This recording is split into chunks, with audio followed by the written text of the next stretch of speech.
राधे राधे प्यारे बच्चों। आज हम चैप्टर 5 अर्थमेटिक प्रोग्रेशन की एक्सरसाइज 5.2 का क्वेश्चन नंबर 9, 10 एंड 11 करने वाले हैं।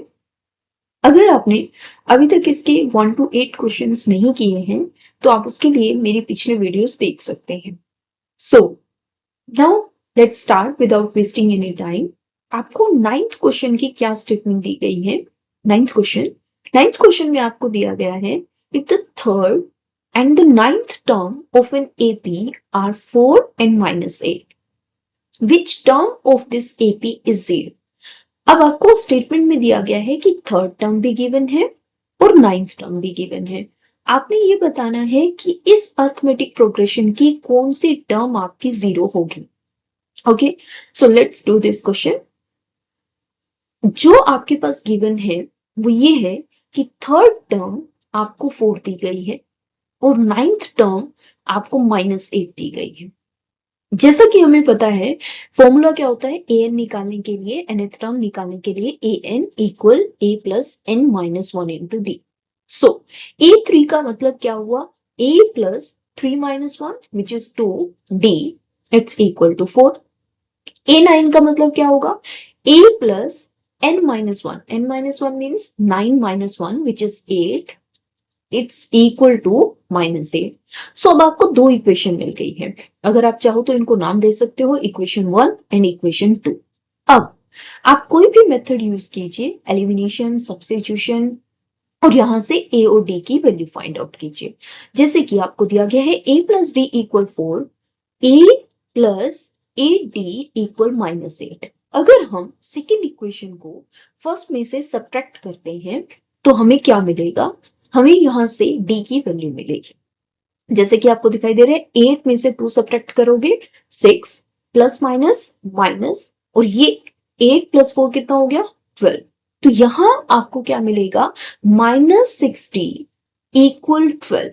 ओके, अब ये जो -6 इक्वल के इस साइड मल्टीप्लाई में है, दूसरी साइड आप लेके जाओगे तो ये क्या हो जाएगा डिवाइड में, और यहां से आपको a की वैल्यू, सॉरी डी की वैल्यू मिल गई। डी की वैल्यू कितनी है, -2 है। अब आप क्या कीजिए, आप फर्स्ट या सेकेंड इक्वेशन में यहां डी की वैल्यू पुट कर दीजिए।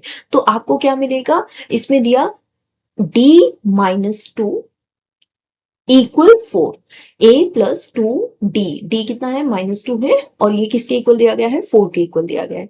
सो 2 को 2 से मल्टीप्लाई करोगे तो कितना आएगा 4, और ये किसके इक्वल दिया गया है 4 के। तो यहां से आपको a की वैल्यू कितनी मिलेगी, 8 मिलेगी।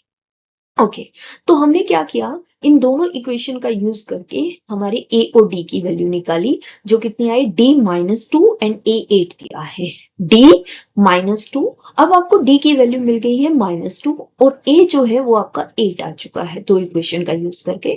अब आपने ये बताना है which term of the AP is 0। हमें नहीं पता कौन सी टर्म, सो इसलिए हम उसको क्या मान लेंगे, nth टर्म। अब ये मान लिया कि nth टर्म आपकी 0 दी गई है, तो nth टर्म का मतलब क्या है, a plus n minus 1 into D which is equal to 0। तो आपको a कितना दिया, 8 दिया, n हमें फाइंड आउट करना है, तो d कितना है -2, और ये किसके इक्वल, 0 के। तो यहां से आपको क्या मिलेगा, 2 की n से मल्टीप्लाई 2n, 2 को 1 से करोगे तो 2, और माइनस माइनस प्लस, इक्वल में क्या है 0। सो अब आपके पास यहां 8 प्लस 2, 8 प्लस 2 कितना होता है 10 होता है, -2n इज इक्वल टू 0। सो आपको क्या मिलेगा, यहां से आपको 10 इक्वल 2n मिल जाएगा, और n की वैल्यू कितनी आएगी आपकी, 10 divided by 2 which is equal to 5। तो ये आपका क्या है, nth term of the AP आपने लिखा, दैट इज इक्वल टू 0। वहां से आपने n की वैल्यू फाइंड आउट की कि इस AP की 5th टर्म आपके पास उसकी वैल्यू क्या होगी, 0 होगी। Let's do the next question which is 10th question. तो आपको 10th क्वेश्चन में क्या दिया गया है, जरा स्टेटमेंट रीड करते हैं इसकी। The 17th term of an AP exceed its 10th term by 7। अब देखिए आपको जो स्टेटमेंट दी गई है उसमें क्या मेंशन है, 17th term. 17th term AP की क्या उसके 10th टर्म से, 10th टर्म से कितनी ज्यादा है, एक्सीड का मतलब होता है ज्यादा होना, सो आपको दिया गया 17th term of an AP exceed its 10th term by 7 ज्यादा है। ओके अब आपको क्या फाइंड आउट करना है, कॉमन डिफरेंस निकालना है। इसका मतलब आपको डी की वैल्यू निकालनी है। सो A17 का मतलब क्या है, जब भी आपको ये एक्सरसाइज करनी हो तो एक फॉर्मूला आपके दिमाग में हमेशा होना चाहिए कि ए एन आपके पास किसके इक्वल होता है, a plus n minus one into t. तो जब आप A17 की बात करोगे तो A17 मतलब A plus 17 minus one which is 16। So A17 को आप लिख सकते हो A प्लस 16D। A10 का मतलब क्या होगा, A plus 10 minus one 9 D plus 7। Okay आप देख सकते हैं कि यहां से A से A क्या हो जाएगा, कैंसिल हो जाएगा, क्योंकि लेफ्ट साइड में जब A आएगा तो वो माइनस A 0। ओके अब हम क्या करते हैं, इस 9D को लेफ्ट साइड में लेके आते हैं और ये माइनस का 9D हो गया, इक्वल किसके रह गया, 7 के। अब 16 में से 9 सब्ट्रैक्ट करोगे तो कितना आएगा, 7, और 7D इज इक्वल टू 7। तो यहां से आपको D मिला कितना, 7 divided by 7 which is equal to 1। तो इस तरह से हमारा 10th क्वेश्चन भी कंप्लीट होता है। नेक्स्ट इस एक्सरसाइज का आपके पास 11th क्वेश्चन क्या है उसको देखिए। 11th क्वेश्चन की स्टेटमेंट देखते हैं क्या दी गई है। Which term of the AP, which term of the AP 3, 15, 27, 39, 3, 15, 27, 39 will be 132 more than its 54th term। आपको ये दिया कि कौन सी टर्म इस एपी की 132 ज्यादा होगी then its 54th term. Okay so अब देखते हैं आपको एपी क्या गिवन है। एपी दी गई है 3, 15, 27, 39 एंड सो ऑन। अब इसमें आपको ए की वैल्यू क्या दी गई है, 3। आपको डी निकालना है जो क्या होगा, 15 में से 3 को माइनस कर दीजिए, 12। अब which term of this AP will be 132 more than its 54th term?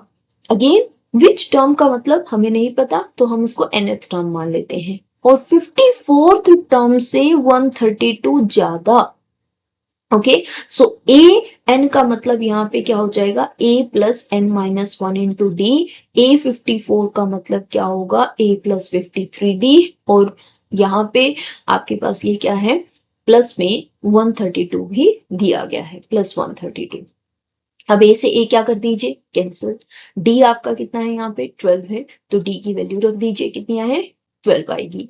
53 multiply 12 plus 132। Okay so n minus one times 12 equal, अब जब आप 53 के 12 से मल्टीप्लाई करोगे तो आपको कितना मिलेगा, 636।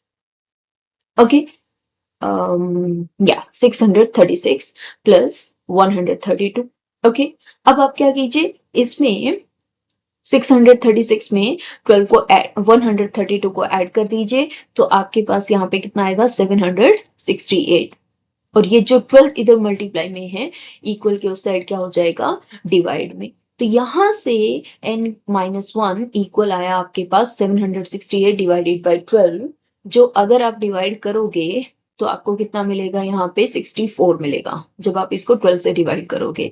अब ये माइनस है, इक्वल के उस साइड क्या हो जाएगा, प्लस। तो n की वैल्यू कितनी आ गई, 64 प्लस 1 65। सो इस तरह से जो आपकी 65th टर्म होगी इस एपी की, वो इसकी 54th टर्म से 132 ज्यादा होगी। I hope you understand this question, and if you like this video, please uh, thank you.